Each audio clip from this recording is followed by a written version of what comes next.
اس میں فرشتے اور روح اپنے رب کے حکم سے ہر امر کے متعلق اترتے ہیں۔ وہ رات فجر طلوع ہونے تک سراسر سلامتی ہے۔ ایک بہت بڑی جو کہنا چاہیے کہ ثبوت ہے کہ قرآن پاک کب نازل ہوا، کب شروع ہوا نازل ہونا بھی۔ اللہ تبارک تعالیٰ فرماتا ہے کہ اس عظیم الشان قرآن کریم کو بابرکت رات یعنی لیلۃ القدر میں نازل فرمایا ہے، جیسے میں نے ابھی پڑھا۔ اور یہ رات ساری دنیا جانتی ہے، سارے مسلم جانتے ہیں کہ رمضان کے مہینے میں آتی ہے، جو آخری طاق راتیں ہیں۔ اسی طرح ایک دوسری صورت ہے سورہ البقرہ، اس کی ایک آیت 185، شہر رمضان الذی انزل فیہ القرآن ھدی للناس وبینات من الہدی والفرقان۔ رمضان کا مہینہ وہ مہینہ جس میں قرآن اتارا گیا۔ سورہ البقرہ میں اس کی پوری تفسیر ہے، لیکن کچھ لوگوں کا یہاں بھی قول تھا، تفسیر ابن جریر کے اندر ہے جو کہ ضعیف ہے، کہ یہ وہ شعبان کی رات ہے اور اس رات میں تمام کام مقرر کر دیے جاتے ہیں، پیدا ہونے کے، مرنے کے، کھانے پینے کے اور پتہ نہیں کس کس کے، لیکن یہ ضعیف ہے، لہٰذا اس قول کو بالکل بھی نہیں مانا جائے گا۔ اب جو تیسری میں آیت پڑھنے لگی ہوں، تیسری سورہ کی جو پہلی آیتیں ہیں، اس کو پکڑ کے زیادہ تر علماء ہمارے جو ہے وہ اس کو پکڑ کے چل رہے ہیں کہ یہ شب قدر نہیں، یہ شب برات کی رات ہے، شعبان کی 15ویں کی رات، یعنی کہ 14 شعبان کی رات کو ہم نے پڑھنا ہے اور 15ویں کا روزہ رکھنا ہے، اس طرح سے، جو کہ سب سے غلط ہے، کیونکہ پہلی دو میں آپ کو بتا چکی ہوں کہ شب قدر کے اندر جو تھی اور رمضان کے اندر قرآن پاک اترا، دونوں میں ثابت اللہ تعالیٰ خود بتا رہا ہے، اللہ تعالیٰ اپنی کتاب کے اندر خود بتا رہا ہے کہ رمضان کب نازل، یہ قرآن کب نازل ہوا۔ حامیم، یہ سورہ الدخان کی آیت ہے، والکتاب المبین انا انزلناہ فی لیلۃ مبارکۃ انا کنا منذرین۔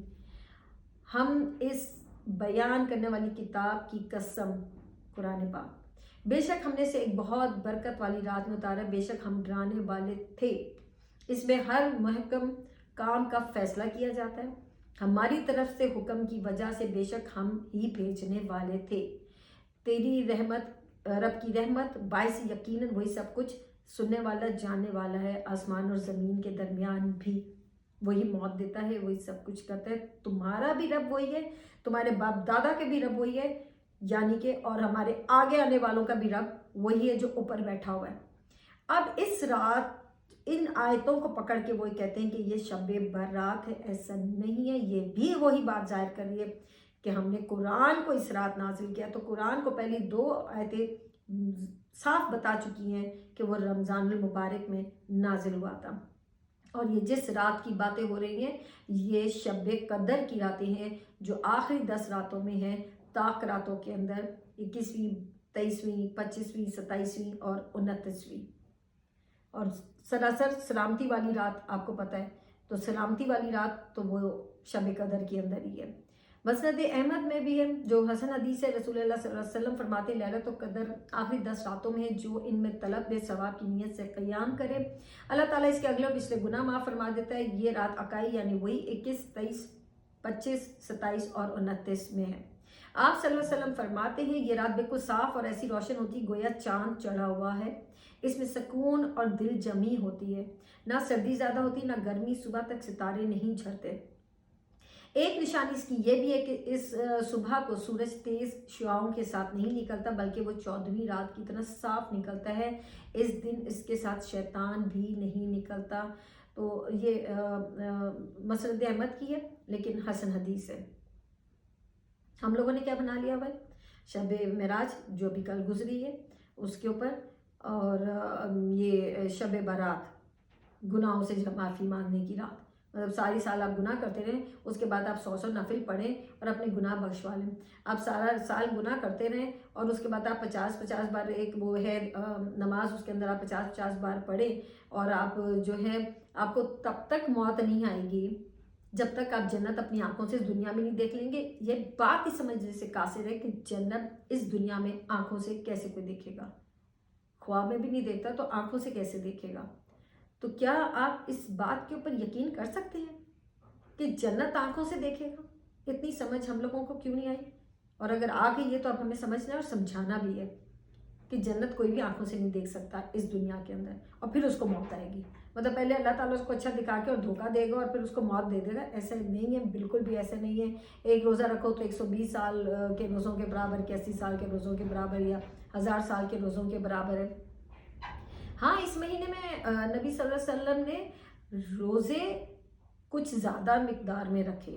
سب سے زیادہ اسی مہینے کے اندر آپ نبی صلی اللہ علیہ وسلم نے روزے رکھے، لیکن اس کے بعد آپ نے بھی بعض حدیثوں میں آتا ہے کہ چھوڑ دیے تھے 15 کے بعد، اور بعض میں آتا ہے کہ 3-4 دن پہلے رمضان سے چھوڑ دیے تھے. اور منع فرمایا تھا کہ آکے تم اتنی طاقت لے آؤ کہ اگلے رمضان کے پورے 30 روزے اکٹھا رکھ سکو، تمہیں کمزوری واقعہ نہ ہو. اور یہ جو قبروں پہ جانے کا ہے، تو یہ قبروں پہ خالی اس رات ہی تو نہیں جانا. قبروں پہ تو آپ کو اپنے ماں باپ کی قبر پہ تو جانا چاہیے. وہاں پہ سب کے لیے آپ استغفار کی دعا کریں، ان کی مغفرت کی دعا کریں. وہ تو بہت ضروری ہے. جا کے سب سے بڑھ کے تو آپ یہ سیکھیں کہ ہمیں بھی پیچھے آنا ہے، ہمیں اس دنیا میں نہیں رہنا. ہم وہاں سے ہو آتے لمحے بھر کو ڈر لگتا ہے، اس کے بعد ہم پھر وہ اسی روش پہ ہوتے ہیں. تو ہمیں وہاں جا کے یہ چیز سیکھنی ہے کہ ایک دن ہم نے بھی اسی قبرستان کے اندر آنا ہے. اور اللہ تعالیٰ اس رات شب برات والی رات نچلے آسمان پہ آ جاتا ہے، زمینی آسمان پہ، اور کہتا ہے جب مانگو، جو مجھ سے مانگنا ہے میں تمہیں دوں گا.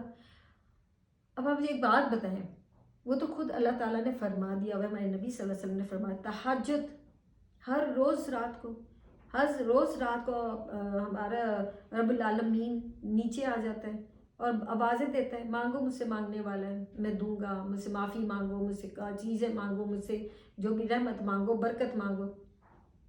نہیں، وہ نہیں کسی نے اٹھ کے پڑھنی، کیونکہ وہ تو ایک عام سی بات ہے، وہ تو لکھ دی گئی. ہمارے علماء اس پہ زور ہی نہیں دیتے کہ تہجد کو پڑھو. ہمارے علماء تو اسی پہ چل رہے ہیں، عید میلاد النبی پہ چل رہے ہیں، 27ویں پہ چل رہے ہیں، یہ شعبان کی 15 پہ چل رہے ہیں. یہ والی باتیں نہیں وہ سمجھاتے کہ تہجد کتنی ضروری چیز ہے. یہ والی باتیں وہ نہیں سمجھاتے کہ صبح آپ اشراق پڑھ لیں یا چاشت پڑھ لیں. یہ باتیں نہیں وہ سکھاتے کہ ایام بیت کے روزے کتنے ضروری ہیں. یہ نہیں وہ سکھاتے کہ جمعرات اور پیر کا روزہ رکھ لیا کریں. یہ باتیں کیوں نہیں بتاتے کہ عصر اور فجر کی نماز ضرور پڑھا کریں، خاص طور پہ کیونکہ یہ دونوں وقت میں فرشتے بدلتے ہیں، ہمارا حساب کتاب لے کے جاتے ہیں.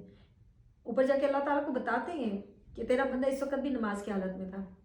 پھر جب فجر والے جاتے ہیں تو کہتے ہیں تیرا بندہ اس حالت میں اس وقت بھی نماز کی حالت میں. وہ چیزیں کیوں نہیں بتاتے؟ یہ انہیں پہ زور کیوں ہے؟ مگر قصور آپ کا نہیں ہے، یہ میرا نہیں ہے. قصور آج کل ہماری میڈیا کا بہت زیادہ ہے. انہوں نے سب سے زیادہ یہ شور اٹھایا ہوا ہے اور وہ خود ٹی وی پہ آ کے یہ ساری چیزیں، ساری بدعتیں کرواتے ہیں. مسئلہ ختم.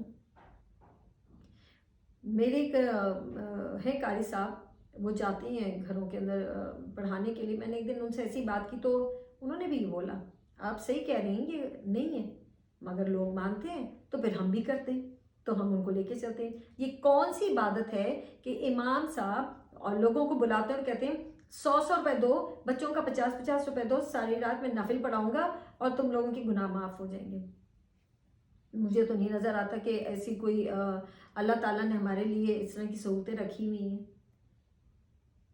جتنی سہولت اللہ نے ہمیں دے دی ہے کہ ہمیں اس رات کا انتظار ہی نہیں کرنا، شب معراج کا یا شعبان کا. ہر روز رات کو اللہ تعالیٰ آ جاتا ہے نیچے، ہر روز وہ کہتا ہے مجھ سے مانگو. ہمیں اس سے مانگنا ہے. ہم کیوں ان بدعتوں میں پڑے ہوئے ہیں؟ ہم تو حضرت ابراہیم علیہ السلام کے باپ داداؤں کی طرح چل پڑے ہوئے ہیں. ہم ڈھیل بن گئے ہوئے، ہمیں نہیں ماننی بات، بس نہیں ماننی تو نہیں ماننی بات. ہم کیوں نہیں حضرت ابراہیم علیہ السلام کی طرح بنتے؟ اپنی عقل سے کام کیوں نہیں لیتے کہ نہیں یہ غلط ہے؟ ہمیں بھی یہ سوچنا ہے، ہمیں بھی یہ سمجھنا ہے، ہمیں بھی اس طریقے سے نکلنا ہے. امید ہے کہ آپ لوگوں کو یہ میری بات سمجھ آئی ہوگی کہ یہ سب بدعات ہیں. اللہ کا واسطے ان سے خود بھی ہٹیں، اپنے پیاروں کو بھی ہٹائیں، سب کو سمجھائیں. جس کو نہیں سمجھ آئے تو سب پڑھے لکھے ہیں آج کل ماشاءاللہ سے، اور جو خود بھی ڈھونڈ سکتے ہیں کہ یہ کہاں لکھا اور کہاں نہیں لکھا ہوا. کسی کو سننے سے بہتر ہے کہ آپ خود ریسرچ کریں ضرور. اور جو پڑھے لکھے نہیں ہیں، جو ہمارا نچلا طبقہ ہے، جو نہیں پڑھ سکا، ان کو صحیح بات سمجھائیں، ان کو ان بدعتوں پہ نہ ڈالیں. آپ سب اپنا بہت خیال رکھیں، خوش رہیں، خوش رکھیں. اور بدعتی کے لیے بہت گناہ ہے. نبی صلی اللہ علیہ وسلم نے بہت اس کے لیے برا کہا ہے. اپنے سے بنائی ہوئی من گھڑت باتیں نہیں کریں. اپنا بہت خیال رکھیں. خوش رہیں، خوش رکھیں. السلام علیکم ورحمۃ اللہ وبرکاتہ.